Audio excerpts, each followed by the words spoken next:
Ngarang midawiram phongkiba panam pause edagi maruiba pau khara khangsaraga miyamda khudo tamjige should as side order ga loina farmer safety zone semgadabani kokomi security line manak maktada laumi singna nomai kapsenduna aso apan thokliba thodok makhatana thoktanaba hek ubada kapayaba should as side order ga loina farmer safety zone semgadabani haina Coordinating Committee on Manipur Integrity, Kokomi na demand tauri, Kokomi ki Serol Amada, Tha Sigi Taraga Mapalda Bisnupu District ki Fubalada, Masagi Lofam the Low Uduna Ladiba Fubalada ki Emberen Kobamiui Amabu, SSB Security Line Ladiba Mafam the Gay, Sumnagi Mitter Kuntra Mukta Maglapa Mafamda, Kuki Kulai Fiber Singer no make up Silaktuna Aso Panangan Kiva, Taudok Lavak Tivani, Kuki Kulai Fiber Singer no make up Silak Liva Ado, PSF, JKLI amasung SSB gi bunker sing lalaga laklaga satharakiba attack nei thodok thofam dangarang kokomi gi campaigner khuraijam athobana lusingba mihui kangu amana satuna detail assessment okay loinana mafam adugi laumi khunja singa punna mifam pangthoktuna lengakta pukhakada demand singi matangda punna warep laumina ke tungda nungthilda kokomi gi mihu singna Bisnupur gi SP ga unaduna wari sanaraba matung Police Headquarter da ADGP L Kairun AGP K Kabib amasung Imphal West SP KSIC bakanda yauna law panthada laumi singbo protection pinabagi matangda kupna khanabaga loinana kokomi gi makedigi tonga point sing pukhatuna thabo oina pangthok pinaba daksingki kokomi gi makedigi thabo oina pangthok pinaba pukhakiba point sing adudi chingkhong singya amasung canal area singbo should as side order galonina farmer safety zone longthokpiu farmer safety zone da kanagomba mioi natraga group amatana nomai paiduna lansilakpa matamda hek ubaga kapagi order pibiu masi khaktana miyamgi thajaba hanjilhanba lammisingi haksing protect oba amade lamda masida santi hanjilakpa ngamgani haba wafam thamke pamdaba thodok security laina tholakpa tarabade khudakta thigappa galonina Mari Lenava security officials singi mathakda chapchaba action lawbiu High Canal Zone da permanent security infrastructure samgapiu law singobagi thabak singda apamba yepa po aloi habagi guarantee pibiu hariba sigi manungchana akiba laitana maitei singna singkhong singya da laiba maitei gi lawfam singda akiba laitana law uba amade lokpagi thabak singya hanbiu sensitive farming zone da ahemba company sing thamdana ahing nungthil naidana Petrolling Salanbio, Pobalagi Levak Tiba Togdokta Soklaba Emberengi, Ana laying the Mating Pibagalonana, Matik Saba campaign PBU, Mahang na Mausagum Law Subangam Driva Fauba, Imung Manungi Himbagi Darakar Oiba, Tabokudimang Mating Pangbiu Hanaso, Taxing Haina Zero Asina Makata na Pongdora Clay, India Garba Mena Toin Lauriba, Strogan, Jai Jawan Jai Kisangi, Wahan Tokle Henduna, Leba asigi miyam da chinjak piriba laumi singbo ngakpi sembiu kokomi na matam pumbada lamdam asigi laumi singi damak lepkani haina su zerol asina phongdorakle makatarakpa paugda photo kapnaba yoga tawbiganu MLATS Radesham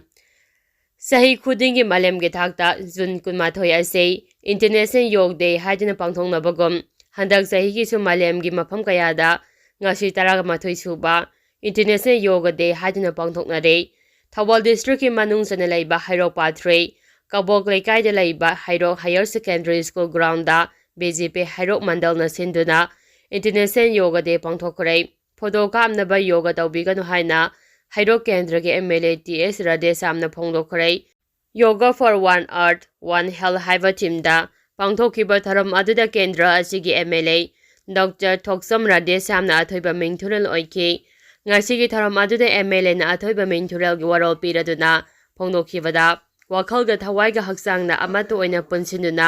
zaminaraga ishorba thajaba thamlaga amato oibagi wakhal khaminarasi hadina phongdokhre P3B amato oibagom aikhoigi hakchang fana nadan yektana lainabagi damak nungtigi hakchang sajel oina yoga tawbada ngaifadi haire MLA na makhata na haikibada upami tharamlaga magi maming thelamlaga chanakhibagom International Yoga Day lakpada photo kapa yanaba yoga tawbiganu yoga haiba sidi nungtigi numit khudingi sajel oina tawgadabani haike nungtigi yoga asan tawbiraba matamda wakhalga thawaiga hakchanga punsinduna nada yekta pitibri se amato oibagom ꯋꯥꯈꯜ ꯁꯥꯟꯇꯤ ꯂꯩꯅ ꯑꯩꯈꯣꯏꯁꯨ ꯑꯃꯠꯇ ꯑꯣꯏꯅ ꯍꯤꯡꯃꯤꯟꯅꯁꯤ ꯍꯥꯏꯈꯤ꯫ ꯃꯈꯥ ꯇꯥꯅ MLAꯅ ꯌꯣꯒꯥꯒꯤ ꯇꯣꯉꯥꯟ ꯇꯣꯉꯥꯟꯕ ꯑꯥꯁꯟꯒꯤ ꯃꯇꯥꯡꯗꯁꯨ ꯃꯤꯌꯥꯝꯗ ꯃꯔꯤꯛ ꯆꯨꯝꯅ ꯈꯪꯍꯟꯈꯤ꯫ ꯌꯣꯒꯥ ꯍꯥꯏꯕꯁꯤꯗ ꯑꯩꯈꯣꯏ ꯃꯤꯑꯣꯏꯕꯅ ꯄꯣꯛꯄꯗꯒꯤ ꯁꯤꯕ ꯐꯥꯎꯕꯗ ꯆꯪꯂꯤꯕ ꯁꯥꯖꯦꯜ ꯈꯨꯗꯤꯡꯃꯛ ꯌꯥꯝ ꯆꯥꯎꯅ ꯌꯥꯎꯔꯤꯕꯅꯤ ꯍꯥꯏꯈꯤ꯫ ꯉꯁꯤꯒꯤ ꯊꯧꯔꯝ ꯑꯗꯨꯗ BJP ꯍꯩꯔꯣꯛ ꯃꯟꯗꯜꯒꯤ ꯚꯥꯏꯁ ꯄ꯭ꯔꯦꯁꯤꯗꯦꯟꯠ, ꯁꯦꯀ꯭ꯔꯦꯇꯔꯤ ꯀꯤꯌꯔꯇꯦꯀꯔ ꯑꯃꯗꯤ BJYMꯒꯤ ꯊꯧꯃꯤ ꯀꯌꯥꯁꯨ ꯁꯔꯨꯛ ꯌꯥꯈꯤ꯫ ꯃꯈꯥ ꯇꯥꯔꯛꯄ ꯄꯥꯎꯗ ꯀꯣꯛꯅ ꯃꯔꯥ ꯂꯩꯔꯦ ꯍꯥꯏꯅ ꯂꯥꯎꯊꯣꯛꯈ꯭ꯔꯦ꯫ ꯄꯤꯛꯂꯤꯕꯤ ꯅꯨꯄꯤ ꯃꯆꯥ ꯑꯃꯗ ꯁꯦꯛꯁꯨꯑꯦꯜ ꯑꯦꯁꯣꯜꯠ ꯆꯠꯊꯈꯤꯕ ꯊꯧꯗꯣꯛ ꯑꯃꯗ ꯆꯦꯟꯅꯕ ꯅꯨꯄꯥ ꯑꯃ ꯀꯣꯛꯅ ꯃꯔꯥ ꯂꯩꯔꯦ ꯍꯥꯏꯅ ꯂꯥꯎꯊꯣꯛꯈ꯭ꯔꯦ꯫ ꯀꯣꯛꯅ ꯃꯔꯥ ꯂꯩꯔꯦ ꯍꯥꯏꯅ ꯂꯥꯎꯊꯣꯛꯈ꯭ꯔꯕ ꯃꯤꯑꯣꯏ ꯑꯗꯨꯗꯤ ꯏꯝꯐꯥꯜ ꯋꯦꯁ ꯗꯤꯁꯇ꯭ꯔꯤꯛꯀꯤ ꯄꯤꯁꯨꯝ ꯑꯣꯏꯅꯥꯝ ꯂꯩꯀꯥꯏꯗꯒꯤ ꯃꯌꯦꯡꯕꯝ ꯏꯅꯥꯎ ꯆꯍꯤ 43 ꯑꯄꯣꯛꯄ ꯂꯩꯈꯤꯗ꯭ꯔꯕ ꯑꯦꯜ ꯀꯨꯜꯂ ꯀꯧꯏ꯫ ꯃꯍꯥꯛꯅ ꯀꯨꯝꯖꯥ 2017ꯗ ꯄꯤꯛꯂꯤꯕꯤ ꯅꯨꯄꯤ ꯃꯆꯥ ꯑꯃ ꯁꯦꯛꯁꯨꯑꯦꯜ ꯑꯦꯁꯣꯜꯠ ꯆꯠꯊꯈꯤ ꯍꯥꯏꯕꯒꯤ ꯋꯥꯀꯠ ꯂꯥꯛꯄꯗꯒꯤ ꯄꯨꯂꯤꯁꯅ ꯐꯒꯠꯇꯨꯅ ꯀꯣꯔꯠꯇ ꯀꯦꯁ ꯆꯠꯊꯔꯒ ꯂꯥꯛꯈꯤꯕꯅꯤ꯫ ꯀꯣꯔꯠꯇ ꯀꯦꯁ ꯆꯠꯊꯗꯨꯅ ꯂꯥꯛꯂꯕ ꯃꯇꯨꯡ fast track special court number 1ꯒꯤ ꯖꯖꯅ ꯀꯦꯁ ꯑꯁꯤꯗ ꯏꯅꯥꯎ ꯃꯔꯥꯜ ꯂꯩꯔꯦ ꯍꯥꯏꯅ ꯉꯁꯤ ꯂꯥꯎꯊꯣꯛꯈꯤꯕꯅꯤ꯫ ꯃꯔꯥꯜꯒꯤ ꯃꯇꯨꯡ ꯏꯟꯅ ꯐꯪꯒꯗꯕ ꯆꯩꯔꯥꯛ ꯑꯗꯨ ꯊꯥ ꯑꯁꯤꯒꯤ 24ꯗ ꯂꯥꯎꯊꯣꯛꯂꯒꯅꯤ꯫ ꯃꯈꯥ ꯇꯥꯔꯛꯄ ꯄꯥꯎꯗ ꯉꯥꯟꯊꯣꯏꯒꯤ ꯍꯛꯆꯥꯡ ꯉꯁꯤ ꯅꯨꯡꯊꯤꯜ ꯌꯧꯔꯛꯂꯒꯅꯤ꯫ ꯑꯍꯃꯦꯗꯥꯕꯥꯗꯇꯒꯤ ꯂꯟꯗꯟ ꯒꯦꯠꯋꯨꯗ ꯄꯥꯏꯒꯗꯕ ꯏꯌꯔ ꯏꯟꯗꯤꯌꯥꯒꯤ ꯐ꯭ꯂꯥꯏꯠ ꯅꯝꯕꯔ 171 ꯀꯥꯏꯕꯗ ꯂꯩꯈꯤꯗ꯭ꯔꯕꯤ ꯊꯧꯕꯥꯜ ꯑꯋꯥꯡ ꯂꯩꯀꯥꯏꯗꯒꯤ ꯈꯣꯡꯕ꯭ꯔꯥꯏꯔꯥꯛꯄꯝ ꯉꯥꯟꯊꯣꯏ ꯉꯁꯤ ꯃꯁꯛ ꯈꯪꯕ ꯉꯝꯈꯤꯕꯒ ꯂꯣꯏꯅꯅ ꯃꯍꯥꯛꯀꯤ ꯊꯋꯥꯏ ꯌꯥꯎꯗ꯭ꯔꯕ ꯍꯛꯆꯥꯡ ꯍꯌꯦꯡ ꯏꯝꯐꯥꯜꯗ ꯄꯨꯔꯛꯂꯒꯅꯤ꯫ ꯃꯍꯥꯛꯀꯤ ꯍꯛꯆꯥꯡꯅ ꯏꯝꯐꯥꯜꯗ ꯊꯨꯡꯂꯕꯗ ꯃꯄꯨꯡ ꯐꯥꯕ ꯏꯀꯥꯏ ꯈꯨꯝꯅꯕꯒ ꯂꯣꯏꯅꯅ ꯑꯣꯛꯅꯕ ꯊꯧꯔꯥꯡ ꯇꯧꯔꯦ꯫ ꯃꯍꯥꯛꯀꯤ ꯍꯛꯆꯥꯡꯅ ꯏꯝꯐꯥꯜ ꯏꯟꯇꯔꯅꯦꯁꯅꯦꯜ ꯑꯦꯌꯔꯄꯣꯔꯠꯇ ꯊꯨꯡꯂꯗꯨꯅ ꯏꯀꯥꯏ ꯈꯨꯝꯅꯕ ꯎꯠꯄꯒꯤ ꯊꯧꯔꯝꯗ ꯑꯌꯦꯠ ꯑꯄꯟ ꯑꯃꯁꯨꯡ ꯑꯁꯣꯏ ꯑꯉꯥꯝꯊꯣꯛꯇꯅꯕ ꯃꯔꯤ ꯂꯩꯅꯕ ꯑꯣꯊꯣꯔꯤꯇꯤꯅ ꯂꯧꯈꯠꯄ ꯌꯥꯕ ꯊꯧꯔꯥꯡ ꯂꯧꯈꯠꯂꯦ꯫ ꯃꯈꯥ ꯇꯥꯔꯛꯄ ꯄꯥꯎꯗ ꯀꯨꯀꯤ ꯂꯥꯟꯁꯤ ꯃꯩꯇꯩ ꯑꯃꯠꯇ ꯇꯝꯄꯥꯛꯇ ꯂꯩꯕ ꯌꯥꯗꯅꯕ ꯆꯠꯊꯔꯛꯄ ꯂꯥꯂꯣꯡꯅꯤ꯫ ꯃꯦꯒꯦꯟ ꯀꯨꯝꯖꯥ 2023ꯒꯤ ꯃꯦ 3ꯗꯒꯤ ꯆꯤꯟ ꯀꯨꯀꯤ ꯅꯥꯔꯀꯣ ꯇꯦꯔꯣꯔꯤꯁꯁꯤꯡꯅ ꯃꯩꯇꯩꯗ ꯆꯠꯊꯔꯛꯂꯤꯕ ꯂꯥꯜ ꯑꯁꯤ ꯂꯣꯏꯈꯤꯔꯣꯏ꯫ ꯆꯤꯐꯦꯠ ꯇꯧꯗꯨꯅ ꯃꯩꯇꯩ ꯑꯃꯠꯇ ꯇꯝꯄꯥꯛꯇ ꯂꯩꯕ ꯌꯥꯗꯅꯕ ꯆꯠꯊꯔꯛꯄ ꯂꯥꯂꯣꯡꯅꯤ ꯍꯥꯏꯅ UNLFꯀꯤ ꯍꯥꯟꯅꯒꯤ ꯆꯤꯌꯔꯃꯦꯟ RK ꯃꯦꯒꯦꯟ ꯑꯦꯂꯥꯏ ꯁꯅꯥꯌꯥꯏꯃꯅ ꯐꯣꯡꯗꯣꯛꯈ꯭ꯔꯦ꯫ ꯋꯥꯐꯝꯁꯤ ꯖꯨꯟ 18ꯒꯤ ꯐꯨꯕꯥꯂꯥ ꯑꯋꯥꯡ ꯂꯩꯀꯥꯏꯗꯒꯤ ꯅꯤꯡꯊꯧꯖꯝ ꯕꯤꯔꯦꯟ ꯆꯍꯤ 83 ꯑꯄꯣꯛꯄ ꯂꯩꯈꯤꯗ꯭ꯔꯕ ꯇꯣꯝꯕ ꯁꯤꯡꯍꯅ ꯃꯍꯥꯛꯀꯤ ꯐꯨꯕꯥꯂꯥ ꯃꯅꯤꯡ ꯍꯥꯏ ꯀꯦꯅꯦꯜ ꯃꯅꯥꯛꯇ ꯂꯧ ꯁꯨꯔꯤꯉꯩꯗ ꯀꯨꯀꯤ ꯃꯤꯂꯤꯇꯦꯟꯠꯁꯤꯡꯅ ꯅꯣꯡꯃꯩ ꯀꯥꯞꯁꯤꯜꯂꯛꯄꯗꯒꯤ ꯑꯣꯏ ꯊꯪꯕ ꯈꯨꯗꯥꯡꯗ ꯄꯥꯟꯗꯨꯅ ꯍꯧꯖꯤꯛ ꯔꯤꯝꯁ ꯍꯣꯁꯄꯤꯇꯥꯜꯗ ꯂꯩꯀꯠꯅꯔꯤꯕ ꯕꯤꯔꯦꯟꯒꯤ ꯏꯃꯨꯡꯗ ꯉꯁꯤ ꯁꯦꯜꯒꯤ ꯇꯦꯡꯕꯥꯡ ꯄꯤꯕ ꯂꯥꯛꯄꯗ RK ꯃꯦꯒꯦꯟꯅ ꯐꯣꯡꯗꯣꯛꯈꯤꯕꯅꯤ꯫ ꯃꯦꯒꯦꯟꯅ ꯃꯈꯥ ꯇꯥꯅ ꯍꯥꯏ ꯏꯟꯗꯤꯌꯥ ꯂꯩꯉꯥꯛꯅ ꯂꯥꯟ ꯑꯁꯤ ꯂꯨꯝꯅ ꯂꯧꯗꯦ꯫ ꯂꯝꯗꯝ ꯑꯁꯤꯗ ꯑꯁꯤꯒꯨꯝꯕ ꯊꯧꯗꯣꯛ ꯃꯆꯥ ꯊꯣꯛꯍꯜꯂꯒ ꯃꯆꯦꯠ ꯇꯥꯅꯕ ꯁꯤꯜꯂꯤꯕꯅꯤ꯫ ꯑꯩꯈꯣꯏꯒꯤ ꯅꯨꯡꯒꯤ ꯄꯥꯡꯒꯜ ꯂꯩꯔꯕꯁꯨ ꯌꯥꯡꯂꯦꯟ ꯁꯔꯨꯗꯤ ꯄꯥꯟꯗꯕꯒ ꯃꯥꯟꯅꯔꯦ꯫ ꯏꯟꯗꯤꯌꯥꯟ ꯗꯦꯃꯣꯀ꯭ꯔꯦꯁꯤ ꯆꯠꯂꯕꯁꯨ ꯃꯅꯤꯄꯨꯔꯗꯗꯤ ꯆꯠꯅꯗ꯭ꯔꯦ꯫ ꯂꯩꯉꯥꯛꯄꯁꯨ ꯗꯦꯜꯂꯤꯒꯤ ꯌꯥꯀꯥ ꯌꯦꯡꯂꯒ ꯆꯠꯄꯅ ꯃꯅꯤꯡ ꯃꯈꯥ ꯇꯝꯕ ꯉꯝꯗ꯭ꯔꯦ꯫ ꯃꯅꯤꯄꯨꯔꯒꯤ ꯇꯝꯄꯥꯛꯇꯅ ꯅꯣꯡꯃꯩ ꯈꯨꯝꯒꯠꯂꯦ, ꯆꯤꯡꯗꯅ ꯑꯐꯕ ꯃꯈꯜꯒꯤ ꯈꯨꯠꯂꯥꯏ ꯄꯥꯏꯔꯒ ꯅꯤꯡꯈꯥ ꯇꯝꯍꯜꯂꯤ꯫ ꯀꯨꯀꯤꯅ ꯂꯥꯟ ꯍꯧꯔꯛꯄꯅꯤ, ꯃꯩꯇꯩꯗꯤ ꯏꯁꯥ ꯉꯥꯛꯊꯣꯛꯆꯕ ꯈꯛꯇꯅꯤ꯫ ꯆꯍꯤ 3 ꯈꯨꯟꯗꯥꯞꯄꯒ ꯃꯥꯟꯅꯔꯦ ꯀꯨꯀꯤꯅ ꯃꯩꯇꯩꯗ ꯇꯧꯔꯤꯕꯁꯤ꯫ ꯍꯧꯖꯤꯛ ꯊꯣꯛꯂꯤꯕ ꯂꯥꯟ ꯑꯁꯤ ꯃꯅꯤꯄꯨꯔꯒꯤ ꯃꯌꯣꯜ ꯂꯦꯞꯀꯗꯕ ꯂꯥꯟꯅꯤ꯫ ꯏꯁꯥ ꯍꯤꯡꯕꯒ ꯂꯣꯏꯅꯅ ꯀꯟꯅꯕ ꯆꯠꯄ ꯃꯇꯝ ꯑꯣꯏꯔꯦ, ꯃꯔꯝꯗꯤ ꯍꯦꯟꯅ ꯀꯟꯕ ꯂꯥꯟ ꯆꯠꯊꯔꯛꯄ ꯌꯥꯏ꯫ ꯊꯣꯛꯂꯤꯕ ꯊꯧꯗꯣꯛꯁꯤꯡ ꯑꯁꯤꯒꯤ ꯃꯔꯤꯛ ꯆꯨꯝꯕ ꯄꯥꯎ ꯃꯇꯝ ꯆꯥꯅ ꯃꯅꯤꯄꯨꯔꯗ ꯍꯧꯖꯤꯛ ꯂꯩꯉꯥꯛꯂꯤꯕ ꯒꯕꯔꯅꯔ, ꯆꯤꯐ ꯁꯦꯀ꯭ꯔꯦꯇꯔꯤ ꯑꯃꯗꯤ DGPꯗ ꯄꯤꯕ ꯃꯊꯧ ꯇꯥꯏ꯫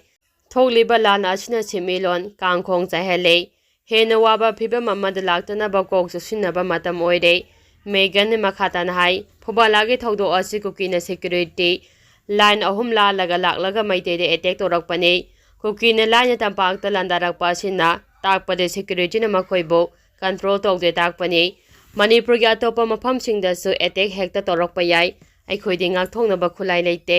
ꯍꯟꯗꯛ ꯐꯨꯕꯥꯂꯥꯗ ꯊꯣꯛꯂꯤꯕ ꯊꯧꯗꯣꯛ ꯑꯁꯤꯅ ꯂꯧꯁꯤꯡ ꯑꯃ ꯑꯣꯏꯔꯁꯤ꯫ ꯂꯥꯟ ꯑꯁꯤ ꯃꯥꯏ ꯄꯥꯛꯅꯕ ꯍꯣꯠꯅꯕꯒ ꯂꯣꯏꯅꯅ ꯑꯋꯥꯠꯄ ꯂꯩꯇꯅꯕ ꯇꯦꯡꯕꯥꯡ ꯂꯨꯞ ꯑꯃ ꯁꯦꯝꯅꯕ ꯊꯧꯔꯥꯡ ꯇꯧꯔꯦ꯫ ꯑꯋꯥ ꯑꯅꯥ, ꯑꯁꯣꯛ ꯑꯄꯟ, ꯂꯅꯥꯏ ꯇꯥꯍꯜꯂꯣꯏꯁꯤ꯫ ꯑꯩꯈꯣꯏ ꯈꯨꯗꯤꯡ ꯃꯇꯦꯡ ꯄꯥꯡꯃꯤꯟꯅꯗꯨꯅ ꯌꯦꯛꯅꯕ ꯃꯥꯏꯊꯤꯕ ꯄꯤꯁꯤ ꯍꯥꯏꯅꯁꯨ ꯃꯦꯒꯦꯟꯅ ꯃꯈꯥ ꯇꯥꯅ ꯐꯣꯡꯗꯣꯛꯈꯤ꯫